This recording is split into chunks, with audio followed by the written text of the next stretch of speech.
Hello, good morning, my students. My name is Faloye Phillips, your history teacher. Um, Particularly happy to be on this platform at last in order to reach out to you and during this COVID 19 pandemic impromptu holidays. Um, what you only need to do, at the end of this is to play and try and understand because this is a schedule for a review of all the uh, second time series that we have done. And I wish you happy listening. Well, by the special grace of God, we were able to talk about certain things in our topic, in our scheme. We, first of all, in the time, talked about anachronism. Then we talked about Elizabeth, image of the age. We talked about peasants, revolution, Roman culture, politics, arts, and social life. We eventually ended up with what? With Mughal Empire. And let me just go through this briefly.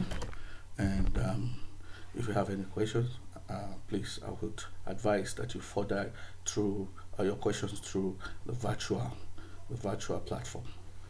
The first thing we talked about anachronism. The meaning actually of anachronism is anything that is against the time, anything that is against the time, and so we say in explanation that those things that does not fit the time they are placed. Um, we have different type of historians in history, those who lie, those who tell the truth. Most times you get to know those who lie or those who try to be funny, who's trying to be funny through anachronism. That's the importance of anachronism. And aside that, I want you to know that as a student of history, this is how you get to know those whose history is not accurate. All right. Um, the next was how historians divided history. We have three major ways why they divide history into. The first one is the ancient, starting from 3000 BCE to 500 CE, and the second was the Middle Age. The Middle Age is Middle Age from 500 CE to 1500 CE. Then the last one is the modern history. The modern history is from 1500 CE to 2000 CE. Then we also talked about image of the age. Now, image of the age, we just want to look at how Elizabeth the first presented herself to her subjects in those days. London was just about 6 million people, and as at that time, she was newly coronated at the age of 25. She wanted to reach out to her people, pass information, and so she used certain symbols and portraiture to do that. So whenever the people see things like eyes and ears, they know that she's trying to say that she sees all the things that are going on, and she knows, she hears, and she knows the pains of her people.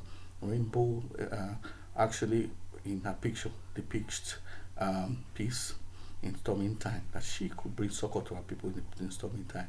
And we have all our others like the flower and pears, we all have the glower gold and all these things. So you just get it and try to understand them.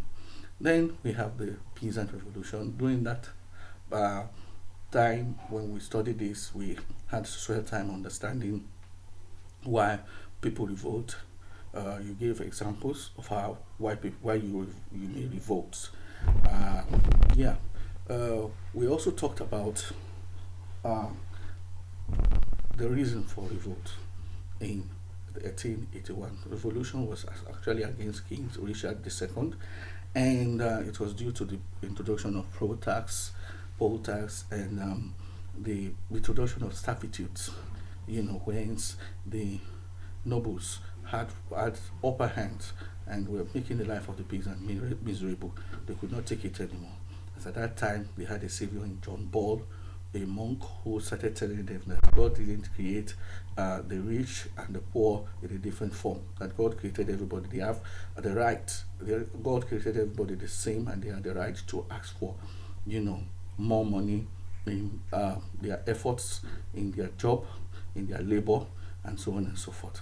Before you know what was going on, the people gathered themselves together up to about 60,000, and they decided to go around the town. And fortunately for them, they elected Walt Tyler as their leader, who it was successful to the large extent. But unfortunately, he was killed during the meeting he had with King Richard, and that was what ended the revolt. The revolution ended there abruptly.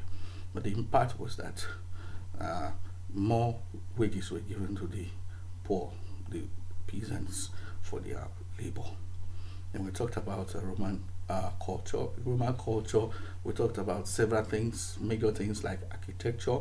I remember telling us that the Romans were the first to use cement. But we talked about the fact that the Romans used the Greek style in all the architecture, even if it is molding, if it is building, anything, sculpture, they used what the Greek style.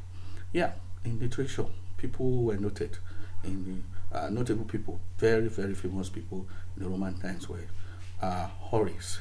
Horace was noted for writing satire to make jest of his friends.